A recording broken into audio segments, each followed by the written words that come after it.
안녕하세요. 예, 권쌤입니다. 책은 잠깐 덮어주시면 돼요. 덮어주시고요. 저희 강의 제목이 혹시 뭐죠? 사고치기입니다. 그죠? 생각을 고치자는 거죠. 휴대폰 잠깐 내려놓으셔도 됩니다. 아시겠죠? 이따가 사진 찍을 수 있는 기회를 드리겠습니다. 사고치기인데 혹시 뭐 국어 수업인지 알고 들어오신 분 없으시죠? 예. 지금 빨리 끝까지 버티시지 마시고 자칫하시면 지금 4시간 동안 영어 수업만 듣고 가십니다. 없으세요? 예. 영어라고 했을 때 어떤 느낌이 드세요? 편안하세요? 아니면 전자예요, 후자예요? 후자입니까? 일단 외워야 될 어휘가 좀 많습니다. 그죠? 어휘가 좀 많고 문법 개념도 많고요. 개념은 열심히 했는데 적용시키기가 좀 힘들죠. 그죠? 그다음에 독해 같은 경우도 열심히 해석은 되는데 정답 찾기가 좀 힘듭니다. 그죠? 그래서 오늘은 저희가 이제 특강이긴 하지만 어떻게 하면 영어를 좀 더 이렇게 쉽고 빠르게 접근할 수 있는지에 대한 얘기를 좀 할 겁니다. 아시겠죠? 사진을 보시면요, 이런 거 예전에는 좀 많이 보셨잖아요. 뭐 지하철이나 아니면 이제 버스를 타시면 신문 많이 보시잖아요. 요즘에는 다 이제 핸드폰 보시는데 예전에 이런 생각을 한 적이 있습니다. 신문의 가로 길이가 얼마나 될까? 좀 엉뚱한 생각이긴 하지만 그죠? 지금 보시면 신문을 좀 불편하게 이렇게 보고 계시잖아요. 근데 왜 불편하게 이렇게 크기를 만들어 가지고 신문을 이렇게 보게 만들지? 그런 생각이 문득 든 겁니다. 혹시 가로 길이 얼마인지 알고 계시는 분? 경품 걸려 있습니다. 시도하셔도 괜찮아요. 없으세요? 예. 제가 한번 재봤는데 39.4cm인 겁니다. 신문이 가로 길이가. 그래서 궁금했습니다. 왜 하필 39.4cm로 신문을 만들었지? 그래서 컴퓨터를 켜고 구글에 검색해 봤어요.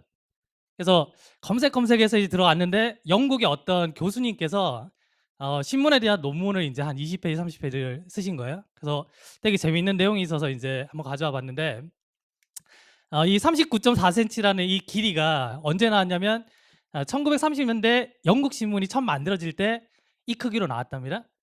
근데 되게 웃긴 게 요즘에도 이 크기를 쓰고 있잖아요. 그러면 그 당시에 왜 하필이면 많고 많은 길이 중에 39.4cm일까요? 원래 제 강의 스타일이 좀 질문이 많습니다. 근데 경상도 스타일은 질문하시면 이렇게 고개 숙이고 있고 딴짓 계속 하고 계시죠? 예.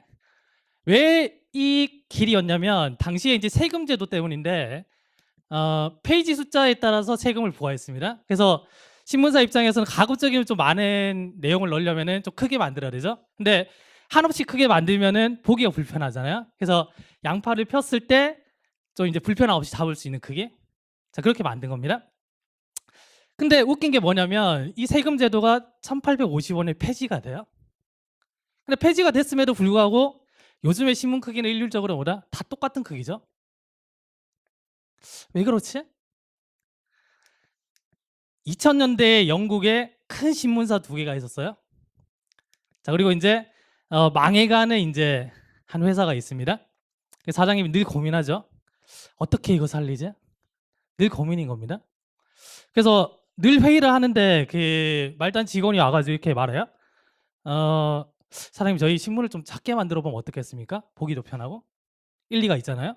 근데 사장님이 이렇게 말합니다. 야, 안 그래도 지금 광고를 좀 많이 넣어도 지금 모자랄 판에 어떻게 똑같이 작게 만들어서 어떻게 얘네들 이겨? 그래서 집에 돈 돌려보내고 이제 집에 와서 가만 곰곰이 한번 생각해 봅니다. 어차피 망할 거잖아요. 어차피 회사가 망할 거니까 한번 해볼까? 해서 만듭니다. 그래서 세계 최초의 이제 타블로이드 신문이 만들어지는데 요즘에 말하면 이제 벼룩 시장이라든지 뭐 교차로 이런 것들이죠. 그래서 실제로 이제 이 신문이 나오고 나서 잘 나가는 2개 회사는 망하고요. 그래서 얘가 지금까지도 영국에서 가장 유명한 신문사로 남아 있습니다. 좀 황당하시죠? 영어 수업 들으러 왔는데 갑자기 뭐 신문 파는 것도 아니고 그죠? 예. 지금 제가 하고 있는 얘기 주제가 뭐죠? 주제 혹시 발표 잘하신 발표 점수 있습니다. 칭찬 스티커 붙여드립니다. 가실 때. 자, 1번 보기 드릴게요. 보기. 자, the length of normal newspaper. 일반적인 신문의 길이. 답이 될까요? 안 되죠. 자, 2번 볼까요? 자, let's read newspaper on a regular basis. 정기적으로 신문을 읽읍시다. 안 되죠.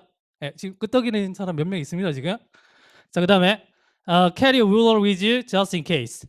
만일의 경우에 대비해서 자를 가지고 다니자. 이것도 안 되겠죠, 그죠? 자, 그럼 정답은 지금 4번인데 the problem of stereotype, 고정관념이 문제점입니다. 공감되세요? 실제로 이 고정관념을 극복해서 성공한 기업들이 되게 많아요. 그래서 제가 이제 한 가지 사례를 더 가져왔는데 젯블루라는 항공사가 있습니다. 들어보신 적 있습니까? 예, 일단 오늘 특강 들으시면서 손은 안 들어야지 작정하고 오셨습니까? 그건 아니고요.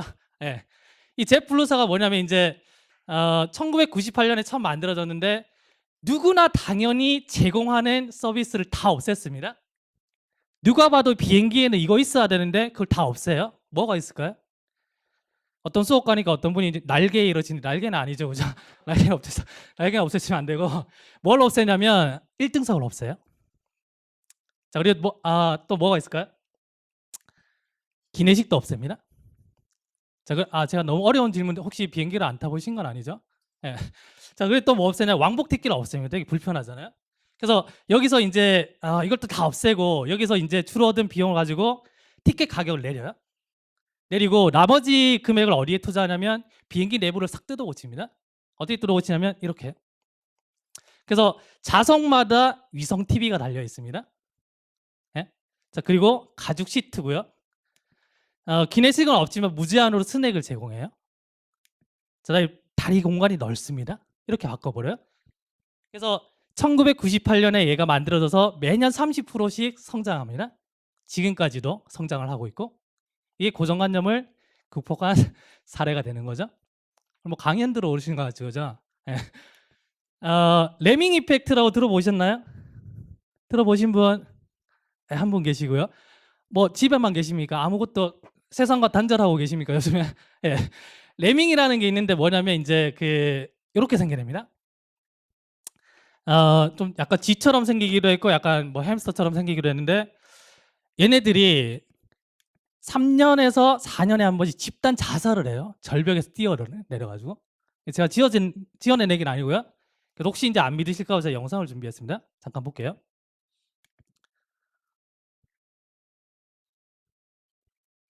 지금 저보다 더 집중하시네요. 지금 이 친구한테.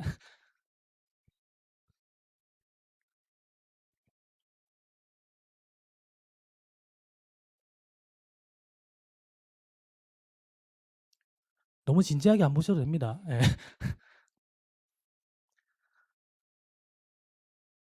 자, 이렇게 이제 집단 자살을 하는데 전 세계에 있는 생물학자들이 관심이 여기 쏠렸어요. 왜 얘네들이 집단 자살을 하지? 그래서 다 모여서 이제 그걸 추적했습니다. 추적을 했는데 이 레밍이라는 애가 눈이 좀 나빠요. 여기까지밖에 못 봐요. 멀리 보는 게 아니고 이렇게 보는 겁니다. 그래서 어떤 한 지역에 살다가 이제 먹을 게 다 떨어지면 이동을 해야 되잖아요. 그러면 이제 한 3년에서 4년 한 번씩 이렇게 이동합니다. 이동하는데 제일 대빵이 앞에 가겠죠. 이렇게 갑니다. 야, 따라와. 갑니다. 가는데 가다 보면 여기 절벽이 있을 거 아닙니까? 어씨, 좋댔다. 죄송합니다. 얘한테 너무 이렇게 감정이입을 해서 야, 큰일 났다. 그래서 이제 돌아가려고 하는데 뒤에 애들이 오지 않습니까? 그래서 밀려버립니다. 떨어지는 거예요. 그래서 뒤에 있던 애들 어떻습니까? 대장이 뛰어내리잖아요. 어떻게 합니까? 뛰어내리는 겁니다. 다 뛰어내려요. 그래서 3, 4년에 한 번씩 얘네들이 집단 자살을 하는 겁니다. 그래서 이제 생긴 말이 뭐냐면 레밍 효과라는 말이 생겼어요. 레밍 효과. 그럼 어떤 말이냐면 이게 맹목적으로 남을 따라하는 행위. 이게 레밍 효과예요. 공부 지금 한다고 지치시잖아요. 그럼 이런 겁니다. 내가 이제 공부를 하는데 옆에 친구가 어떤 책을 보고 있어요. 무슨 책이지? 저기도 보니까 저 책, 또 보고 있는 겁니다. 그때부터 내가 어떤 심리가 발생되냐면 불안하기 시작합니다. 왠지 저 책을 안 보면은 떨어질 것 같아요. 그래서 이제 다음날 서점 가서 삽니다. 또 보죠, 그죠? 또 다른 책을 보네? 또 보는 겁니다. 이해되세요? 수험생활 힘드시잖아요. 영어 좀 빡세죠. 많은 것도 해야 되고. 근데 이 생각을 좀 고치셔야 뭐냐면 내가 남들보다 책상에 앉아서 좀 더 열심히 하면 합격하겠지 뭐. 이 생각에서 일단 먼저 벗어나셔야 돼요. 잠깐 벗어나셔가지고 한번 바라보는 겁니다. 내가 하고 있는 게 뭔지. 그런 다음에 올바로 하고 있는지 아니면 남을 흉내내고 있는지 그걸 좀 보셔야 돼요. 무슨 말인지 아시겠어요? 제가 드리고 싶은 메시지 이런 겁니다. 내가 하고 있는 공부 방식이 과연 올바를까? 공부는 하고 계시잖아요. 맞죠? 네. 겁나 빠르죠, 이분? 어떻게 하면 이길 수 있어요? 두 가지가 있습니다. 아시는, 손 안 들 거죠? 네. 질문하지 말까요? 어떻게 하면 이길 수 있어요? 두 가지 방법밖에 없어요. 먼저 뛰는 겁니다. 근데 공무원 시장을 보시면 저보다 먼저 시작하신 분이 너무 많잖아요. 그럼 첫 번째 방법 쓸 수 있어 없어요? 없죠, 그죠? 얘는 못 씁니다. 그러면 두 번째 방법이 뭐냐면 방법적인 측면 한번 바꿔보자는 거죠. 땡이라고 했을 때 얘가 졸라 뛸 때 우리는 뭐다? 오토바이 타고 가보는 겁니다. 이해되세요? 그러면 이길 수 있겠죠. 어차피 합격만 하면 되니까. 그죠? 보통 공무원 책이 되게 두껍습니다. 되게 두꺼운데 보통 이제 영어로 따지면 이제 문법 책만 봐도 한 400쪽에서 한 500쪽 정도 되죠. 그죠? 볼 게 많아요. 근데 이걸 꼭 다 봐야 될까요? 그런 생각 해 보셨습니까? 예? 제가 2013년에 공무원 책을 이제 처음 썼는데 그때 이제 어떤 대표님께서 투자를 하셔가지고 이제 한 20억 정도 투자하셔가지고 뭐 제가 투자한 건 없습니다. 그래서 공무원 학원을 만들었어요. 그래서 유명하신 분들 이렇게 섭외를 하잖아요. 하는데 저는 그 당시에 공무원 시장에 대해서 전혀 잘 모르고 있었습니다. 그냥 어떻게 흘러가고 있구나 이 정도만 알고 있었거든요. 그러다가 이제 교수님들 쭉 섭외한 상황에서 그 대표님께서 그 유튜브에 돌아다니는 영상을 하나 보신 겁니다. 그래서 그 영상을 보고 어떻게 저한테 연락이 오셨어요. 그래서 한번 만나자 그래요. 만났습니다. 공무원 하자. 공무원 영어 하자. 그래서 어떻게 해서 이제 하기로 했습니다. 하기로 했는데 첫 번째 미션이 뭐냐면 이론서를 써야 되잖아요. 주어진 시간이 한 달이에요. 그래서 이론서를 쓰는데 한 달 만에 금방 만들었어요. 왜냐하면 이미 머릿속에 내용들은 다 들어있기 때문에. 그래서 기출문제 다 분석해서 이제 이론서를 만들었거든요. 그래서 몇 페이지가 됐냐면 200페이지를 만들었어요. 문법 이론서를. 그래서 이걸 출판사에 보냈습니다. 어떤 일이 생겼을 것 같아요? 빠꾸 당했습니다. 이유는 뭐냐면 분량이 너무 작아. 이건 공무원 서적이 아니야. 공무원 서적 이따만큼 두꺼워야 돼. 그런 겁니다. 이유는 딱 한 가지입니다. 여기 들어갈 내용 다 들었는데요? 안 된답니다. 그래서 이제 저는 힘이 없었기 때문에 일단 원고를 다시 봤고요. 다시 이제 책을 쓰기 시작합니다. 일단 분량이 두꺼워야 되니까 제가 한 일이 뭐냐면 내용을 추가적으로 넣은 건 아니고 이제 글씨 크기를 좀 크게 만들고요. 그리고 이제 줄 간격을 좀 이렇게 늘렸습니다. 그래서 놀라운 게 200페이지가 300페이지가 됐어요. 보냈습니다. 또 빠꾸 먹었습니다. 아직까지 분량이 작답니다. 그럼 어떻게 해야 되지? 싸웠습니다. 회사랑. 왜냐면 저도 영어를 오래 한 사람인데 이것만 봐도 충분히 합격을 하시거든요. 근데 학생들은 잘 모를 수 있어요. 학생들은 이걸 다 봐야지 합격하겠지라고 생각하지만 근데 봤을 때 너무 쓸데없는 내용들이 많거든요. 문법에. 그걸 다 제거하면 학생들이 조금 더 부담이 털어져요. 아주 많이 실제로는. 예? 그래서 싸웠습니다. 그래서 말했던 게 뭐냐면 제가 힘이 없었지만 이제 협상을 하죠. 협상할 때는 이제 어떻게 하면 이기냐면 상대방이 손해 안 보는 제안을 하면 이겨요. 그래서 어떤 말을 했냐면 책 만들어 주십시오. 만약에 이 책 만들어 가지고 문제 생기면 혹시 기출문제 나왔는데 벗어난다든지 문제 생기면 내가 다 책임지겠습니다. 각서 쓸게요. 그래서 책이 나왔습니다. 그래서 2013년에 그 책이 나와가지고 지금까지 기출문제에서 벗어난 게 하나도 없습니다. 거짓말 아닙니다. 예, 하나도 없어요. 그래서 어떤 말씀 드리고 싶냐면 그거예요. 문법 어렵잖아요. 제일 많이 듣는 얘기가 이겁니다. 일단 개념을 외워야 되는 게 많고 복잡하고 용어도 어려워요. 근데 문제는 개념을 어느 정도 끝냈는데 문제 풀 때 적용이 안 되는 겁니다. 늘 뭐냐면 시험 끝나고 나서 해설지 보니까 이거 맞출 수 있었는데 이럽니다. 그러면서 하는 말이 뭐냐면 다시 풀 때는 다 되는데 왜 안 되지? 긴장감 때문인가? 이럽니다. 예? 긴장감 때문 아니에요. 제가 봤을 때 기준에서는 물론 이제 두껍게 만드는 이유들은 있겠죠, 그죠? 나름대로 이유는 있겠지만 제가 봤을 때는 이 정도 책은 누가 봐야 되냐면 얘네들이 봐야 되는 겁니다. 얘네들이 마법 배울 때 해리포터 아시죠? 예, 그럽니다. 그래서 문법은 쓸데없는 걸 날려주셔야지 접근이 좀 편해요. 그래서 지금 어떤 책을 보고 계신지 잘 모르겠어요. 책 광고하러 온 것도 아닙니다. 저는 이론 강의 때 제 책 그냥 다 무료로 드릴 거거든요. 그래서 그 책에서 필요 없는 거를 날리셔야 돼요. 그래야지 문법이 좀 쉬워집니다. 자, 독해 얘기 한번 해볼게요. 자, 20초 드릴 테니까 한번. 갑자기 인상이 또 굳어지셨나요? 예, 한번 쭉 한번 보십시오.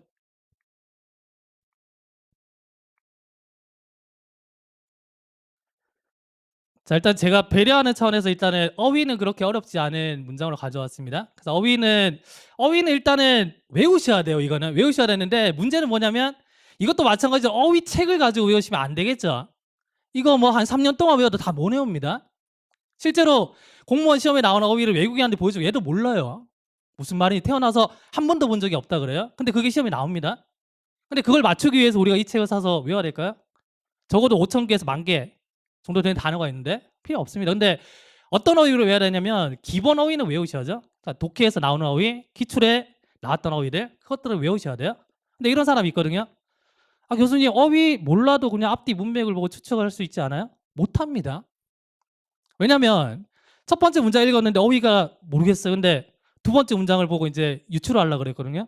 근데 두 번째 문장이랑 세 번째 문장에도 모르는 단어 있어요? 학생들 입장에서 이거 유추가 안 됩니다. 이거 외우셔야 돼 이거. 아주 냉철하게. 근데 나는 어휘가 외우기가 좀 그런데? 힘든데? 그럼 이거 포기하셔야 됩니다. 진짜로. 자, 그다음에 또 어떤 사람이냐면 교수님 어휘는 다 알고 해석은 다 되는데 무슨 말인지 모르겠어요 그럽니다.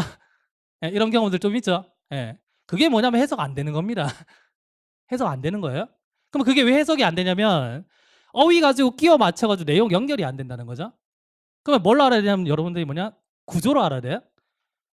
주어가 뭔지, 어떤 대시 나왔는데 이 대시 뭔지 이런 것들을 알아야 됩니다.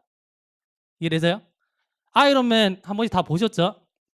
보면 이제 적을 만났잖아요. 적에 대한 데이터가 쭉 나옵니다. 얘는 뭐 얼마나 잘 싸우고 약점이 뭐고 쭉 나오잖아요. 그것처럼 만약에 내가 독해를 봤을 때 이 구조가 이것처럼 보여야 됩니다. 그러려면 내가 데이터가 있어야 되죠. 그래서 문장 봤을 때 이게 머릿속에서 데이터가 그려져야 돼요. 근데 그게 안 되잖아요. 그러면 문장 볼 때마다 느낌으로 봅니다. 느낌으로. 어휘랑 구조가 안 되면 해석이 안 된다는 거 공감되세요? 되세요? 그럼 이게 안 되면 뭐 하시냐면 여러분들 상상하십니다. 상상. 독해 풀면서 상상이 제가 뭔지 보여드릴게요. 지문이 있잖아요. 쭉 읽습니다. 일단 내가 아는 단어를 기준으로. 그래서 대충 이런 내용이네 소설 쓰세요. 그 다음에 뭐냐면 보기 보죠. 보기 보는데 뭐 1번, 2번, 3번, 4번. 근데 공교롭게도 늘 보면 이제 둘 중에 하나가 아리까리예요. 2번 같기도 하고 3번 같기도 한데 근데 더 놀라운 사실은 정답은 4번입니다. 그래서 이제 마지막 방법으로 이제 쓰기 시작합니다. 한 번 더 읽지 뭐. 또 읽습니다. 지금 독해 시간 모자라신 분들 많으시죠? 또 읽어요. 그래서 좀 더 디테일하게 상상하기 시작합니다. 상상이 나를 막 펼치죠. 그 다음에 이제 좀 더 이제 내가 맞네? 뭐 2번 정답? 이렇게 문제를 푸십니다. 그러면 이렇게 하면 안 되고 뭘 하셔야 되냐면 사고로 하셔야 됩니다. 사고를. 이 강의 제목이 사고치기잖아요. 사고로 하셔야 돼요. 그 배워 하셔야 됩니다. 그러면 사고로 하게 되면 어떤 현상이 발생되냐면 적게 문장을 읽고도 정답을 도출할 수가 있어요. 진짜로. 네? 그래서 대부분 친구들이 여기 있거든요. 여기 계신데 이 사이에 뭐다? 벽이 존재합니다. 우리 이거 뛰어넘으셔야 돼요. 이 제 사진 아닙니다. 예, 뛰어넘으셔야 됩니다. 어떻게 뛰어넘냐면 오늘 우리가 이제 프로세스를 배울 건데 일단은 이제 문제를 풀어요. 마음껏 편안하게 문제 푸는 겁니다. 그냥 뭐 소설을 쓰든 상상을 막 풀어요. 푼 다음에 제가 이제 구조적인 부분에 대해서 이제 강의를 해드릴 거예요. 자, 그 다음에 구조가 끝나면 해석이 어느 정도 되겠죠. 그 다음에는 사고를 어떻게 하는지를 제가 알려드릴 겁니다. 그러면 정답이 쉽게 도출돼요. 제가 우기는 게 아니고 이렇게 되네? 될 겁니다. 그리고 마지막으로 이렇게 연습을 하게 됩니다. 오늘 우리 4시간 강의잖아요. 그리고 3주 특강입니다. 3주 특강인데 저도 강의를 좀 오래 했는데 제 강의의 소신은 뭐냐면 학생들한테 도움되지 않는 강의는 하지 말자입니다. 이게 유료든 무료든. 아시겠어요? 그래서 오늘 4시간 듣고 가시면은 여기에 뭐 이제 영어를 오래 공부하신 분도 계실 거고 그죠? 이제 막 시작하신 분도 계실 겁니다. 근데 지금까지 알고 계신 영어에 대한 어떤 패러다임이 바뀔 겁니다. 그리고 영어에 대해서 자신감이 생기기 시작하고요. 자, 그리고 희망이 보이기 시작할 겁니다. 제가 4시간 강의하고 혼자 도망가진 않겠죠, 그죠? 그 느낌이 안 오시면 저한테 뭐라고 하셔도 됩니다. 아시겠죠? 자, 그래서 이걸 지금 제가 보여드릴 건데 오늘 천천히 따라오시면 내가 뭐 강의를 막 빨리 진행하는 것도 아니고요. 여러분들이 다 가져가실 수 있게끔 강의를 진행할 겁니다. 아시겠죠? 1쪽 한번 펴보실래요? 자, 1쪽에 보시면은 자, 지방직 9급 B형 10번이 있습니다. 그죠? 자, 자유롭게 일단 한번 풀어보십시오. 편하게. 시간은 충분히 드리겠습니다.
자, 정답 찾으신 분은 고개 드시면 돼요.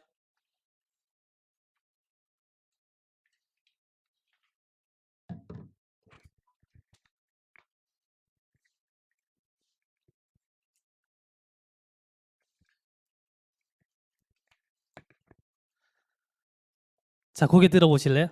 책은 이제 덮으시고요. 책 덮으시고요. 제가 봤을 때 제일 안 좋은 강의는 그 선생님 앞에서 이제 막 수업하고 있을 때 이제 혼자 막 필기하고 있는 겁니다. 필기 열심히 해도 집에 가서 잘 몰라요. 어차피 이해가 다 되실 거고요. 필기하실 시간도 충분히 드릴 거고 웬만한 필기는 책에 다 돼 있습니다. 그래서 불안해하지 마시고 그냥 들으시면 돼요. 보세요. 이 문제를 풀어보신 분도 있고 처음 보신 분도 계시겠죠, 그죠? 자, 보시는 겁니다. 우리가 독해에서 가장 많이 나오는 단어가 대시입니다. 대. 인정하세요? 네. 대시인데 이 대시 종류가 몇 가지가 있냐면 한 12가지 정도가 돼요. 근데 정말 다행인 게 뭐냐면 그 12가지 중에 한 3가지 정도가 계속 반복이 돼요. 90% 이상. 아시겠죠? 그래서 우리가 그 대시를 볼 겁니다. 그래서 처음에는 뭘 볼 거냐면 명사 다음에 대시를 보는 거예요. 명사가 뭔지는 아시잖아요. 그죠? 명사 다음에 대시 있습니다. 근데 이 대 다음에는 뒤에 완전할 수도 있고 불완전할 수도 있겠죠? 되시나요? 그래서 만약에 명사 다음에 대시 왔는데 뒤 불완전한 문장이 왔습니다. 불완전한 문장은 뭐가 없는 거예요? 자유롭게 얘기하시면 돼요. 뭐가 없는 거죠? 주어가 없던지 목적어나 보호 중에 하나가 없는 겁니다. 그 하시다 보면 적응이 될 거예요. 뭔가 말하려니까 뭔가 좀 쑥스럽고 좀 쪽팔리자 혹시 틀릴까봐? 괜찮으세요. 지금 공부하러 오셨잖아요. 많이 틀려 보셔야죠. 순간 쪽팔리면 그 평생 갑니다. 그죠? 예?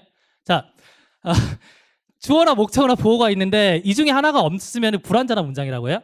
근데 주로 뭐냐면 주어나 목적어가 없어요. 불완전한 문장은. 그래서 만약에 뒤에 게 불완전하다면 얘는 관계대명사니까 앞에 명사를 수식해 주는 겁니다. 예를 들어볼까요? 그 책이 뭐죠? 두려워하지 마시고 말씀하시고 그 책이 뭐죠? 제가 너무 수준 높은 문제를 냈습니까? 더북입니다. 그죠? 근데 더북 다음에 만약에 제가 that을 한번 써볼게요. 자, 그리고 어떻게 쓰냐면 I wanted 이렇게 했어요. 그럼 일단은 주어 동사가 있는데 뒤에 목적어가 없잖아요. 불완전하죠? 되셨나요? 그러면 얘는 뭐다? 관계 대명사구나. 그러면 책은 책인데 어떤 책입니까? 내가 원하던 그 책입니다. 되셨나요? 자, 이번에 명사 다음에 대시고 불완전한 문장 완전한 문장이 왔습니다. 이때는 우리가 동격이라 그래요. 자, 동격은 이런 거예요. 잘 보세요. 자, 이번에 the fact라는 명사가 있는데 그 다음에 대시 왔습니다. 근데 이번에는 자, he is tall. 자, 그는 키가 큽니다. 완전하죠. 이 대스 동격입니다. 동격은 뭐냐면 앞에 있는 명사를 한 번 더 설명해 주는 거예요. 그럼 사실은 사실인데 어떤 사실이냐면 그가 키가 크다는 그 사실은 이렇게 되는 거죠. 이해되십니까?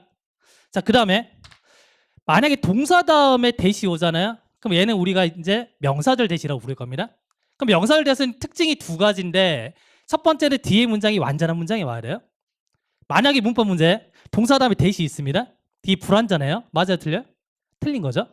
되시나요? 그래서 일단 뒤에 문장이 완전한 문장이 와야 되고 그 다음에 얘는 뭐다? 생략이 가능해요. 자, 근데 생략이 되면 어떻게 되냐면 주어 다음에 동사 다음에 지금 주어 동사가 올 거 아닙니까? 그러면 우리가 문법이나 아니면 독해에서 이런 구조가 왔을 때보다 여기에 대시 생략돼 있네? 이걸 읽어내실 수 있어야 돼요. 아시겠어요? 예를 들면 I know he is tall입니다. 생략된 게 보이십니까? 보이세요? 어디 대시 생략돼 있죠? 뭐 he 다음에 있다는 소리 하면 안 됩니다. 어디죠?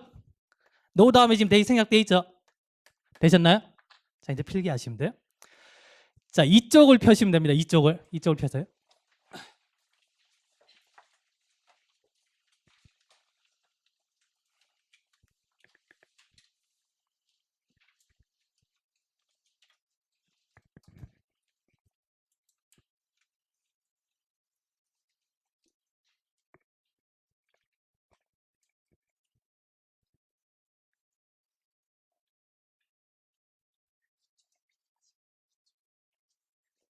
이쪽에 보면 필기하시면 돼요. 이쪽에.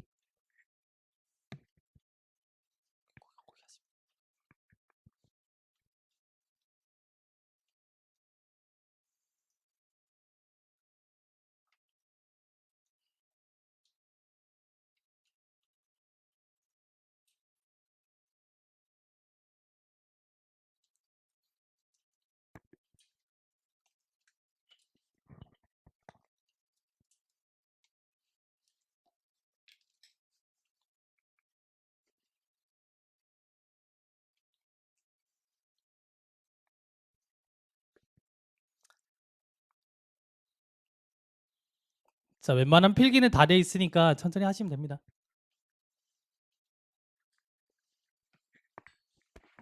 끝까지 갖다 주시지.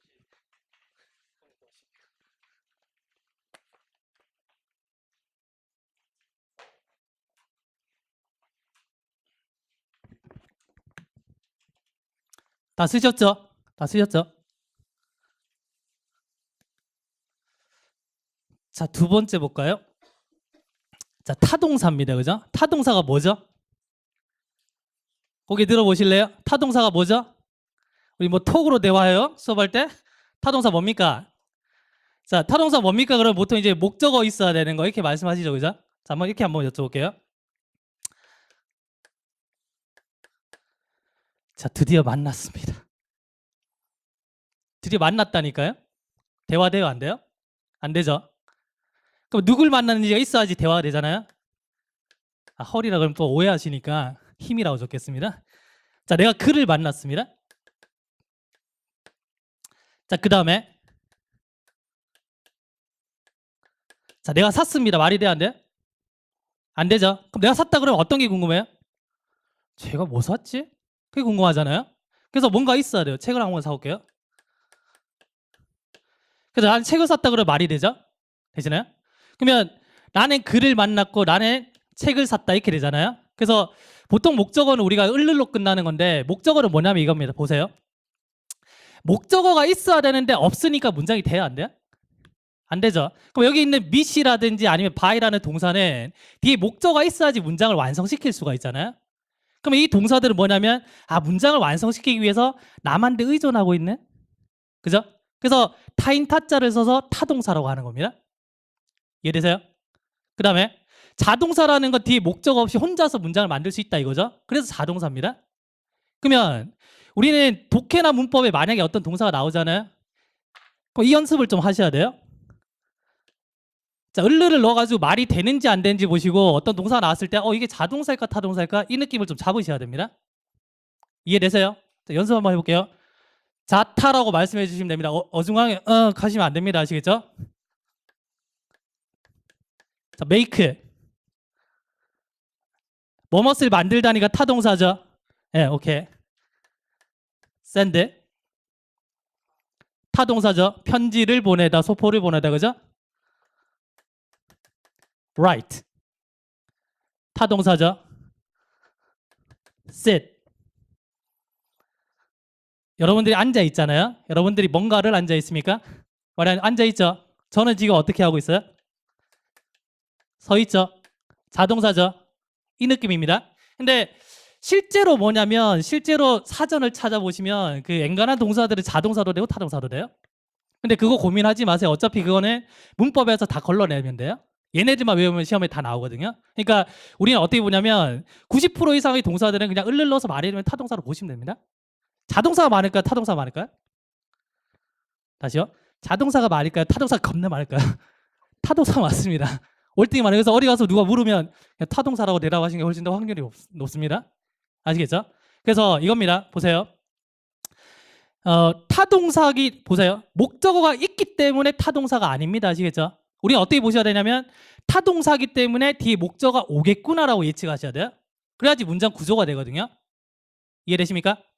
그 다음에 타동사가 간혹 가다가 얘가 ing가 되든지 to가 돼요.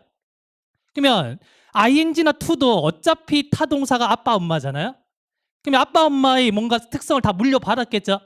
그럼 아빠 엄마가 목적어를 데리고 다녀야 되는데 그럼 to나 ing도 뭐다? 뒤에 목적어를 데리고 오겠네요. 그래서 우리가 이제 어떤 약속하냐면 이겁니다. 타동사가 나오면은 뒤에 목적어가 나오겠구나 예측하고 여기까지 끊으셔야 돼요. 아시겠죠? 그 다음에 자, read가 지금 뭔가를 일단 타동사 될 수 있겠죠?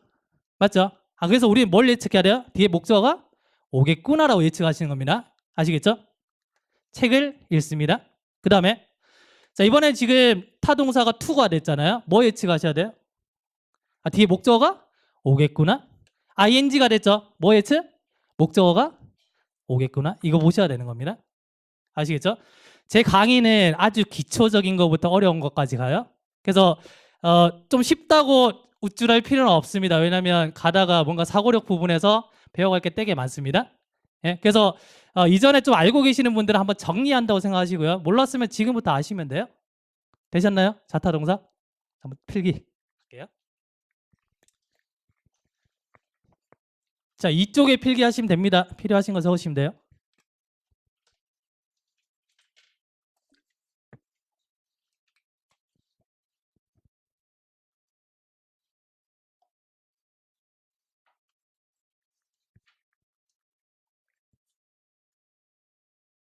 자, 필기 천천히 하시고요. 다 하셨으면 고개만 드시면 돼요.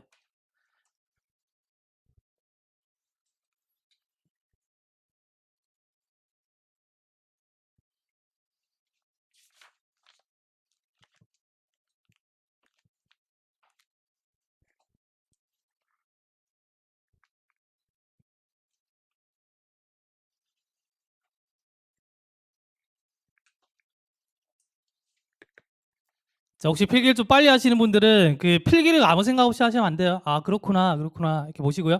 다 하셨으면 한번 읽어보세요. 집에 가서 따로 복습을 해야지 이렇게 생각하지 마시고 여기서 다 끝낸다고 생각하십시오. 자, 고개 들어보실래요?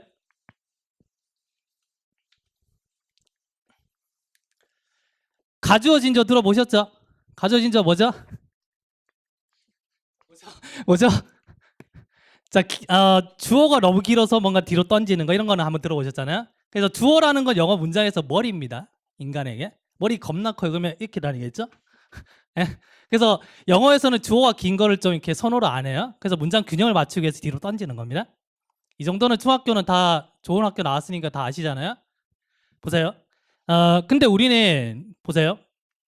어떤 예측을 하냐면 앞으로 이제 뭐냐면 it is 다음에 형용사가 왔어요. 그럼 얘는 뭐다? 가주어진 조다. 이렇게 보는 겁니다. 그렇게 우리끼리 약속입니다. 소문 내지 마시고. 예? 소문 내셔도 돼요. 그 가주어진 조거나 이렇게 보는 건데 보세요. 어떤 동사가 왔는데 을르러니까 말이래네. 무슨 동사요? 타동사. 이제 뭐 예측해야 돼? 뒤에 목적어가 오겠구나. 그 다음에 it is 형용사가 왔을 때는 얘는 가주어진 주어구나. 90% 이상 그래요. 예?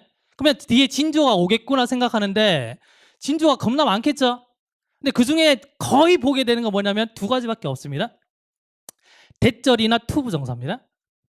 그래서 앞으로 우리는 뭐냐면 여기까지만 보시고요. 뒤에 투나 대절을 찾으십시오.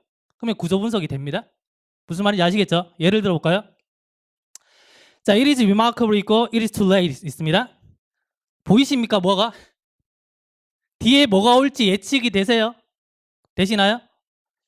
자, 몇 분 안 되시는 것 같은데 보십시오. it is remarkable 놀랍습니다. 뭐가? 자, 그가 survived the crash. 자, 그 충돌에서 살아남았다는 게 놀랍습니다. 그 survive라는 동사는 시험에 나오는데 얘는 자동사도 되고 타동사도 돼요. 근데 중요한 게 뭐냐면 타동사가 되면 뒤에 재난이 옵니다. 아시겠어요? 근데 보세요. 여기에 from을 넣으면 굉장히 괜찮죠? 그죠? 그 충돌로부터 살아남았다면 괜찮잖아요. 근데 이렇게 안 씁니다. 아시겠죠? 참고로 좀 가져가시고 여튼간에 중요한 거 우리는 여기까지 보고 그 가주어진 조구나. 두 번째 보시면 너무 늦었습니다. 자, to go to the movie. 영화관에 가기에 너무 늦었습니다. 이렇게 되는 거예요. to 부정사가 진조 자리에 왔구나. 그 다음에 의미상의 주어를 우리가 for 플러스 목적격으로 쓰는데 얘는 올 때도 있고 안 올 때도 있어요. 근데 대부분은 뭐다? 잘 안 옵니다. 왜냐하면 생략되는 게 많기 때문에. 어떨 생략되냐면 그냥 일반인을 나타낼 때 생략되고요. 주어랑 같을 때 생략이 돼요. 그래서 어떻게 예측하냐면 가주어진 조가 있을 때 대절이나 투부정사가 오겠구나. 그 다음에 투부정사 앞에 for 플러스 목적격이 있을 수도 있겠구나라고 예측하시면 돼요. 이해됐습니까? 네, 대답하기 힘드시면 그냥 끄덕이시면 되고 이것도 힘드시면 그냥 눈 깜짝깜짝 해주시면 수업에 도움 됩니다. 되셨습니까? 네, 필기하시고요.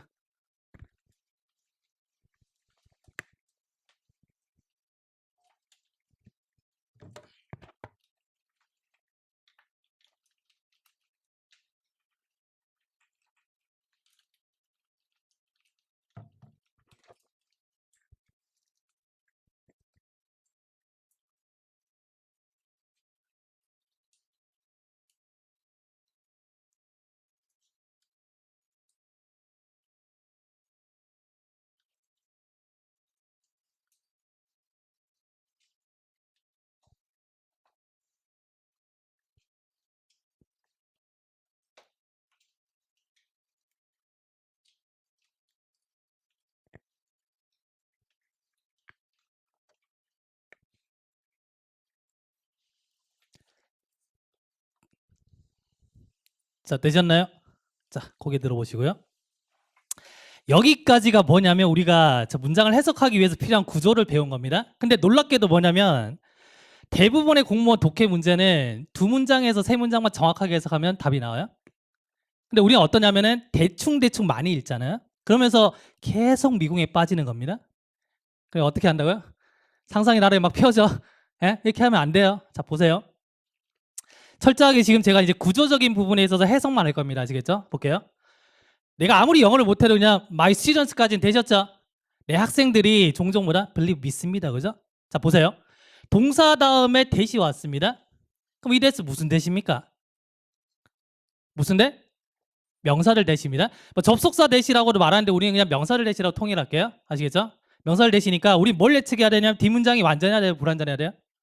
완전해야 돼요. 그 다음 볼게요. 잘 봐요. 동사 다음에 대시 오면 얘가 명사절 맞죠?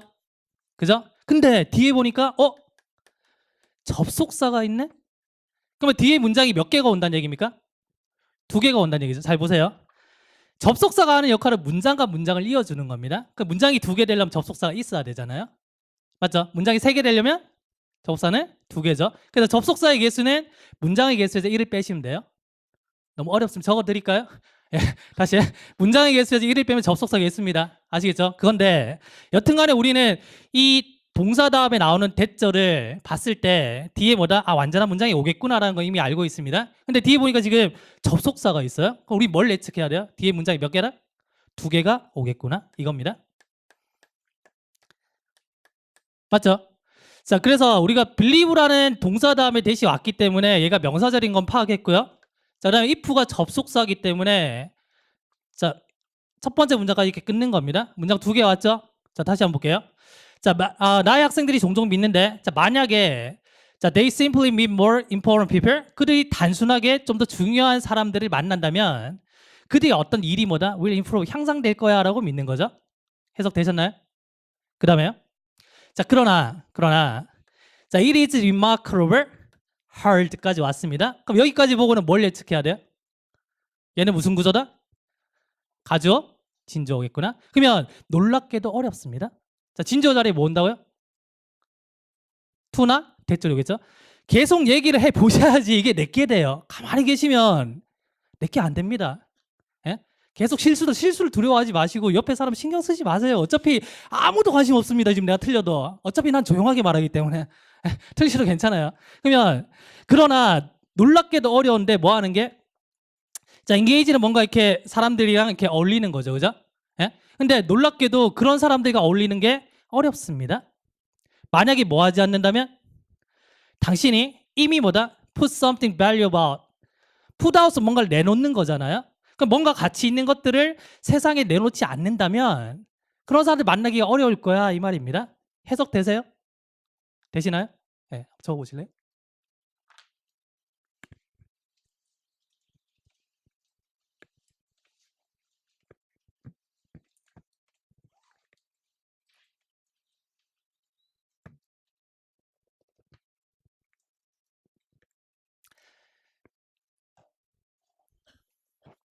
자, 3쪽에 적으시면 됩니다. 3쪽에. 아, 2쪽에 적으시면 되겠네요. 2쪽에.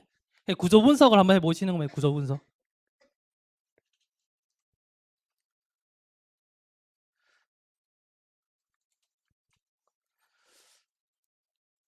혹시 이해가 안 된 거 있으면 이따 쉬는 시간에 물으세요. 집에 가서 욕하지 마시고 뭐 네이버 검색해봐야지 안 됩니다. 대부분 다 초딩들이 달아주는 겁니다. 다. 저한테 물으세요. 저한테. 그래서 오늘 강의 끝나면 제가 이분들 다 단톡에 초대할 겁니다. 그래서 개인적으로 질문도 받아줄 거고요. 솔직히 말하면 지금 이미 저한테 다 추가됐습니다. 친구가. 네, 친구 하기 싫으면 나가게 하시면 돼요. 괴롭힐라 그런 거 아니에요. 도와드리려고. 무료 강의지만 관리 받으셔야 되거든요. 네? 자, 보세요. 지금 제가 뭐냐면 순수하게 뭐냐면 해석 관점에서 본 겁니다. 거기 들어보실래요? 제가 이제 앞서 말했을 때 그 어휘랑 구조를 알면 해석이 된다 그랬죠? 해석까지 됐죠, 이제? 됐나요? 근데 이제는 뭐냐면 사고 과정으로 넘어오셔야 되는데 칠판 보시면 돼요. 제 말소리가 들리면 그냥 고개 들고 저를 보시면 됩니다. 예? 거기 보시면 돼요. 근데 이제는 사고를 하는데 뭐냐면 어떻게 보냐면 이렇게 보는 겁니다. 통념 비판이라는 지문이 있어요. 통념이라는 얘기를 뭐냐면 대부분의 사람들이 믿는 거죠. 이게 통념입니다. 이런 거예요. 대부분의 사람들은 탐이 정직하다고 생각해. 이게 통념입니다. 그러나 실제로 탐은 정직하지 않아. 이런 겁니다. 이게 통념 비판이에요. 그래서 대부분 학생들 복습이 중요하지 않다고 생각하지만 그러나 복습은 겁나 중요하다 이런 말입니다. 보세요. 그러면 일반적인 통념이라든지 아니면 일반적인 어떤 통상적인 행위를 제시하는 겁니다. 문장 맨 앞에 이해되세요? 그러면 통념 비판이구나라고 이렇게 여러분들이 만약에 보셨다면은 이 반대가 주제입니다. 아시겠어요? 자, 그래서 어떤 표현이 있냐면 대부분의 사람들은 믿습니다, 생각합니다, 뭐 이런 거고요. 일반적인 사람들의 어떤 행위 이런 것들도 통념입니다. 되셨나요? 자, 그다음 볼까요? 자, 제가 글을 써요. 이렇게 쓰는 겁니다. 만약에 여러분들이 수업만 잘 따라오시면은 영어 성적이 올라갈 겁니다. 제가 주장하는 게 뭐예요? 수업을 잘 따라가자 이 말이죠. 그래서 독해에서 만약에 if라는 표현이 있으면 얘는 뭐다? 주제문이라고 보시면 돼요. 아시겠어요? if만 기억하시면 됩니다. 이거 막 if 이게 외우시는 게 아니라 그냥 그대로 그냥 받아들이십시오. 가슴 여시고. 아시겠죠? 자, 그래서 자, 세 번째 보시면요. 이번에 상반어가 있는데 전국에 있는 수험생들이 but이라든지 however 이 다음에 뭐가 오는지는 알잖아요. 중요한 문장이라는 거. 심지어는 이렇게 가르치는 사람도 있습니다. 지문 받으시면요, 그냥 but이나 however 찾으십시오. 없으면 어떡하는데? 맞잖아요. 없으면 어떡할래? 실제로 없는 것도 많은데. 에? 근데 but이나 however yet 이건 아니까 우리 뭘 보냐면 이거 보는 겁니다. 이거 보셔야지 남들보다 경쟁력이 생겨요. 예를 들어 볼까요? 도구가 뜻이 뭐예요? 비록 뭐뭐이지만 뭐뭐일지라도 이런 말이잖아요. 그러면 이런 겁니다. 비록 내가 공부하기 싫어하지만 그래도 영어는 졸라 재밌어. 주제 뭐죠? 영어는 재밌다죠. 그래서 중요한 게 이런 접속사들이 나왔을 때 얘네들을 제외한 나머지가 주제문이다. 이게 중요한 겁니다. 아시겠죠? 그래서 교재 펴서 여기에 별표 하나 박으십시오. 별표.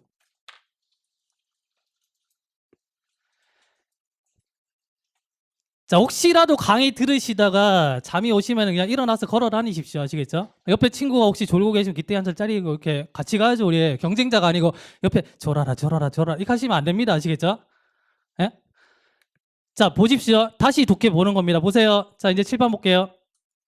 자, 조금 전에는 제가 해석을 했잖아요. 이번에는 이제 우리가 해석의 사고를 얹어서 한번 독해를 다시 보는 겁니다. 보세요. 자, 나의 학생들이 믿습니다. 그죠? 학생 한 명입니까? 여러 명이네요. 그럼 이 학생의 믿음이 뭐다? 통념이 될 수 있겠죠? 뭐라고 믿냐면 얘네들이 만약에 if 나왔네요. 만약에 중요한 사람들 만나면 자기 일이 뭐다? 향상될 거야 라고 믿습니다. 이게 통념이에요. 그러면 당연히 뒤에는 뭐다? but이나 however 있겠죠? 예? 정리 한번 해볼게요. 그럼 학생들은 뭐냐면 그 중요한 사람 저 같은 사람입니다. 아시겠죠? 아, 죄송합니다. 중요한 사람을 만나면 자신의 일이 뭐다? 향상될 거야 라고 믿습니다. 근데 그렇지 않을 수도 있다라는 거죠. 됐나요? 그 다음에 그러나 상반어 나왔죠? 이거는 뭐 누구나 다 아는 겁니다. 그러나 놀라운데 그런 사람들과 어울리기가 힘들답니다. 이 사람들 만나면 내일이 향상되는데 이 사람들 만나기 힘들대요. 예? 뭐 하지 않는다면? 얘도 조건이죠. 당신이 뭔가 가치 있는 것을 내놓지 않는다면? 그러면 내가 뭔가 가치 있는 일을 먼저 내놓지 않으면 얘네를 못 만난다는 겁니다. 되셨나요? 그럼 이 글의 주제는 중요한 사람들 만나야지 일이 향상되는데 그러려면 뭐다? 네가 뭔가 보여줘야지. 이게 주제예요. 이게 사고라는 얘기입니다. 아시겠어요? 자, 일단 한번 필기 한번 해보세요.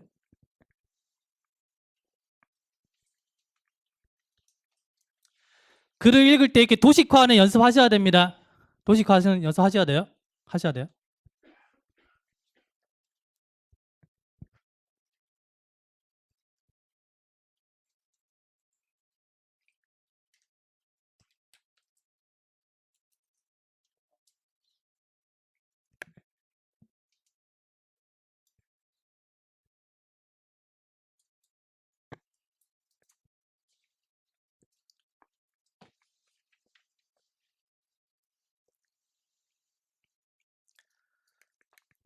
자, 보기를 보겠습니다. 내용 다 아는데 또 보기에서 또 날아가시면 안 돼. 보기 읽는 거 연습해야 되고요. 제가 드리는 독해 문제에서 보기는 저는 의도적으로 좀 길게 만듭니다. 문장 보시라고. 연습이 좀 많이 될 겁니다. 자, 첫 번째 볼게요. 자, sponsorship is necessary. 자, 후원이 필요하답니다. 누굴 위해서? For success career. 성공적인 직업을 위해서는 후원이 필요하대요. 답이 돼요, 안 돼요? 안 되죠. 보세요. 보기 읽으실 때 그냥 쭉 읽지 마세요. 1번이 답이 아니잖아요. 그러면 날리십시오. 이게 굉장히 중요합니다. 아시겠죠? 그 다음 2번 보세요. 자, building a good network. 자, 좋은 네트워크를 만드는 것은 시작하는데 뭐로부터? 자, your accomplishment. 당신의 성취로부터 시작한답니다. 당신의 성취란 말은 네가 뭔가 가치 있는 걸 내놓아야지 이 말이죠. 그러면 중요한 사람들 만날 수 있다는 얘기죠. 정답이 될 수 있겠네요. 3번. 상상하시는 분들은 이거 보시고 또 3번 하십니다. 정답을. 자, 강력한 네트워크는 자, 프리위키지 그러면 꼭 필요하다 이 말이에요. 필수 조건이라는 얘기입니다. 뭘 위해? 당신의 성취를 위해서. 내가 성취를 해야지 네트워크를 만들잖아요. 순서 잘못됐죠? 근데 소설 쓰시면 뭐다? 정답을 3번으로 가요. 아시겠어요? 자, 4번 볼게요. 자, your insight. 당신의 어떤 통찰력이라든지 자, 아니면 자, output. 어떤 결과물들이 자, grow. 성장할 겁니다. 커질 거래요. 자, as가 있는데 자, as 잠깐만 정리를 좀 할게요. as라는 단어는 영어에서 몇 가지 정도로 쓰일까요? 뭐 여러 가지 하지 마시고 몇 가지입니까? 두 가지로 쓰입니다. 아시겠죠? 두 가지인데 크게 뭐냐면 전치사나 접속사로 써요. 전치사라면 명사 오죠. 근데 as는 좀 특이하게 얘가 보다 형용사도 올 수 있습니다. 이때는 뭐뭐로서라는 뜻이에요.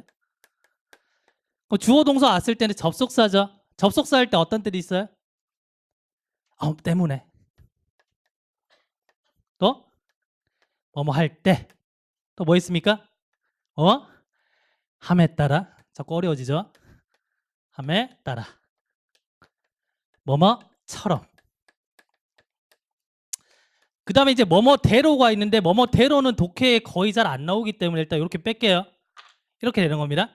그러면 우리가 as를 보잖아요. 이제부터 마주치면 먼저 구별하셔야 되는 게 얘가 전치사냐 접속사를 먼저 구별하셔야 돼요. 뭘 보고 판단하시냐면 뒤에 동사가 있는지 없는지 한번 보시면 돼요. 아시겠죠? 그럼 이때 이 as는 지금 동사가 있어 없어요?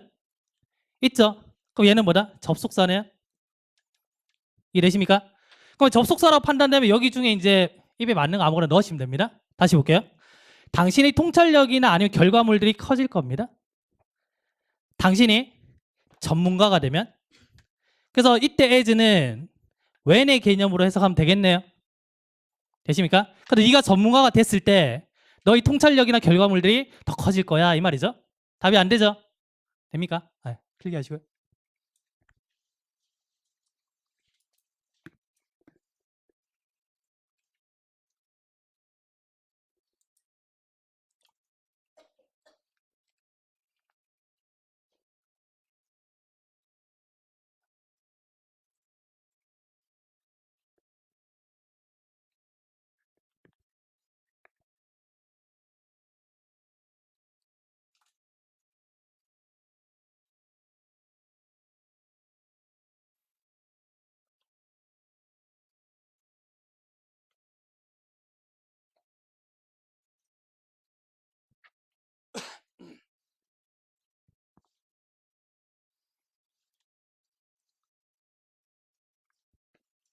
자, 1쪽 보실래요? 1쪽 보실래요? 똑같은 독해가 2개 나와 있죠? 여기에 똑같은 독해 3개 넣어놨습니다. 연습하시라고. 예? 그 1쪽에 보시면 독해 똑같은 게 2개 나오잖아요. 거기 잠깐 들어오실래요? 우리는 지금 연습하고 공부하는 거니까 이 생각 버리셔야 됩니다. 내가 독해 문제를 많이 풀면은 성적이 올라가겠지? 이 생각 버리셔야 돼요. 모의고사 많이 치면 성적 올라가겠지?